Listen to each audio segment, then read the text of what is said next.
ዓመት ጊዜ ውስጥ ይሄ ሰውዬ የትም ቢሄድ መጠየቁ አይቀርም። ስለዚህ አሁን ባስገድዶ መድፈር ሳይሆን እድሜዋ ለአካለ መጠን ያልደረሰን ታዳጊ በፍቃዷ እንኳን ቢሆን በግብረ ስጋ ግንኙነት የተገናኛት እንደሆነ 20 ዓመት የክስ ማቅረቢያ ጊዜው 20 ዓመት። እንግዲህ ስንት ዓመት ሆናት ዋንትያ? 13 ዓመቷ ከሆነ ዛሬ 19 ከሆነ 6 ዓመት 5 ዓመት። ስለዚህ አሁን እሱ ልጄን ልይ ብሎ ነው የመጣው፣ ተፈቅዶለታል፣ አባትነቱን አረጋግጧል። ፍርድ ቤትም ልጁን በየሳምንቱ እሁድ እየመጣ እንዲጎበኛት ፈቅዶለታል። አሁን አቃቢ ሕግና ፖሊስ ናቸው ቀጣይ ስራዎች ብለህናል።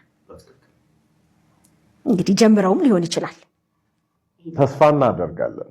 ምክንያቱም የልጆች አባት አሉ፣ የልጆች እናት አሉ። አቃቢ ሕጎች አንዳንድ ጊዜ ሕግን ከሪያሊቲ ጋር ማገናኘት አግባብ ነው ለትክክለኛ ፍትህ አሰጣጥ ባይሰው ሕግን ከሪያሊቲው ጋር ምክንያቱም ልጆቼ ብሎም ማሰብ መቻል ነግበኔም ስለሆነ ማለት ነውና ሕግን ከእንትን ጋር ማደባለቅ አግባብ አይደለም ነው።